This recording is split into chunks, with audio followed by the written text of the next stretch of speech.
क्या कारण है कि कुंडली मिल जाने के बाद भी शादी फेल हो जाती है और बिना मिलान की शादियां बरसों टिकी रहती है? तो क्या इसका मतलब कुंडली मिलाए बिना भी शादी की जा सकती है? अगर ऐसी ही दुविधाओं और सवालों से आप भी परेशान हैं, तो इस वीडियो में आपको अपने सारे सवालों के जवाब मिल जाएंगे।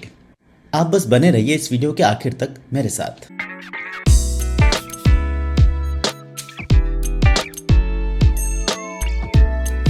नीलम और अनिल की शादी में नीलम मांगलिक थी, जबकि अनिल नहीं। अष्टकूट मिलान का स्कोर भी बड़ी मुश्किल से 18 बना, लेकिन उसमें भी नाड़ी दोष था।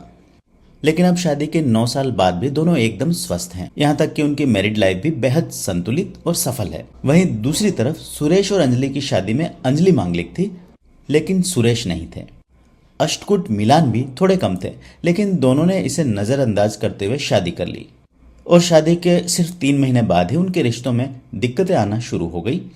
समस्याएं कम होने की बजाय और गहराती चली गई और आज नौबत तलाक तक जा पहुंची है। और हमारे आसपास घट रही ऐसी ही घटनाओं के कारण कुंडली मिलान के विषय को लेकर लोगों में डर और भ्रम की स्थिति बनी रहती है। और यही डर और भ्रम आपके भी मन में है, तो इसकी स्पष्ट जानकारी आज आपको इस वीडियो में जरूर मिल जाएगी। लेकिन आइए पहले ये जान लेते हैं कि कुंडली मिलान है क्या और इसकी जरूरत कैसे है। मोटे तौर पे कुंडली मिलान के 2 बड़े घटक है, अष्टकूट मिलान और मांगलिक विचार। जहां अष्टकूट की गणित नक्षत्र के आधार पर की जाती है, वही मांगलिक विचार लग्न कुंडली देखकर होता है। पहले घटक यानी अष्टकूट को ही सामान्य भाषा में गुण मिलान कहा जाता है।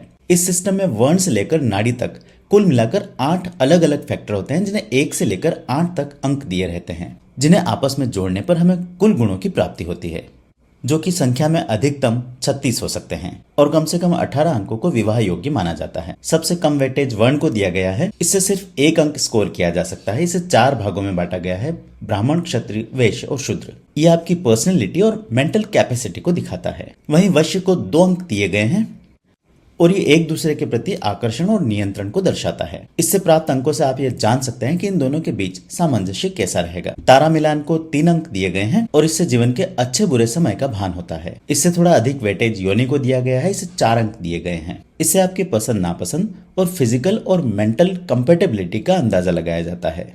इससे एक पायदान ऊपर ग्रह मैत्री कहलाती है। इसे 5 अंक दिए गए हैं। कुंडली के ग्रहों की मैत्री पर आधारित होने के कारण इससे एक दूसरे के प्रति तालमेल को परखा जाता है। वहीं छठे स्थान पर 6 अंकों के साथ गण को रखा जाता है। इसे 3 भागों में बांटा गया है, देव, मनुष्य और राक्षस, और आपसी तालमेल के लिए इसे बेहद जरूरी समझा जाता है। भकूट को 7 अंक इसलिए दिए गए हैं कि शादी के बाद ये आपकी फाइनेंशियल और प्रोफेशनल ग्रोथ को दिखाता है। वहीं 8 अंकों के साथ नाड़ी को सर्वोच्च प्राथमिकता दी गई है। इसे कपल की सेहत और बच्चों से जोड़कर देखा जाता है और वैवाहिक सुख में इसे ही सबसे ज्यादा महत्वपूर्ण माना गया है। वहीं अगर मांगलिक विचार की बात की जाए तो जन्म कुंडली में पहले, चौथे, 7वें, 8वें और 12वें स्थान में मंगल की स्थिति उस व्यक्ति को मांगलिक बनाती है और एक मांगलिक व्यक्ति का दूसरे मांगलिक के साथ विवाह करना इस दोष का परिहार माना जाता है। वहीं गैर मांगलिक से शादी बाधा कारक माना गया है। और मेरे अपने अनुभव में मैंने देखा है कि बढ़िया मिलान के इंतजार में कई अच्छे रिश्ते लोगों के हाथ से निकल जाते हैं। यहाँ तक कि कई बच्चे तो कुंडली मिलान के चक्कर में ओवर एज तक हो जाते हैं। ऐसे में उनके ऑप्शंस और भी लिमिटेड हो जाते हैं। और ऊपर से ये भी देखने में आया है कि गुण कम होने के साथ मांगलिक दोष होने पर भी कपल खुशहाल रहते हैं। वहीं सर्वगुण संपन्न रिश्तों में भी परेशानियां आ सकती है। तो आइए जानते हैं इस विषमता का क्या कारण है और इसका क्या निवारण किया जा सकता है। मेरे अपने मत में अष्टकूट मिलान और मांगलिक विचार बहुत ही प्राथमिक प्रक्रिया है, जिसमें दोष होने की गुंजाइश बहुत अधिक है।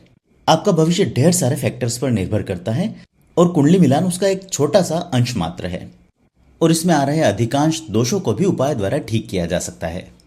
वहीं अपने पसंद के वर या वधू के लिए कोई और विकल्प नहीं होता, न ही उसे ठीक करने का कोई उपाय किया जा सकता है। ऐसे में मेरे विचार में बढ़िया मैच को ज्यादा प्राथमिकता देनी चाहिए। वैसे भी सामाजिक तौर पर हम बड़े बड़े बदलाव पहले से देख चुके हैं और एक अच्छी शादी बहुत सारे फैक्टर्स पर डिपेंड करती है, जैसे कि 2 परिवारों का तालमेल और सहयोग, सांस्कृतिक और धार्मिक समानता, खुलकर अपनी बात रखने की आजादी, भावनात्मक जुड़ाव और एक दूसरे की रिस्पेक्ट, पैसों की समझ और पारदर्शिता, पेशेंस और समझौता करने की काबिलियत, परिवार में अपने रोल और जिम्मेदारियों की साफ साफ समझ, एक दूसरे के सपने और करियर को सपोर्ट करने की ख्वाहिश, मेंटल और फिजिकल अवेयरनेस और सपनों और भविष्य की योजनाओं पर एक साथ काम करने का जज्बा। वहीं यदि कुंडली मिलान की बात की जाए तो ये बहुत बड़ा व्यापक विषय है।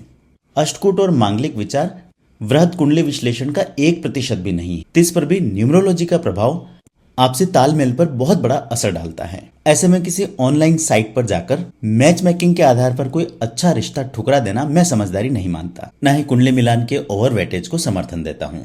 हाँ, ऐसा जरूर है कि बाकी सारे घटक मिल जाने के बाद ज्योतिष की सहायता से आप अपने मैच मेकिंग को परफेक्शन के लेवल तक ले जा सकते हैं। उम्मीद करता हूँ आज के वीडियो की जानकारी आपको उपयोगी लगी होगी और आपके मन में उठ रहे सभी सवालों के जवाब आपको मिल गए होंगे, जिसकी पुष्टि आप वीडियो को लाइक कर सकते हैं। यदि आपके अपने ऐसे ही किसी डर या भ्रम से ग्रसित हैं, तो उन्हें यह वीडियो जरूर शेयर करें। साथ ही चैनल अवश्य सब्सक्राइब कर लें। इस तरह आप तक मेरा हर उपयोगी वीडियो समय पर आता रहेगा। और एक आखिरी बात, मुझसे व्यक्तिगत तौर पर ज्योतिषी परामर्श लेने के लिए नीचे दिए गए नंबर पर व्हाट्सएप मैसेज या कॉल द्वारा संपर्क किया जा सकता है।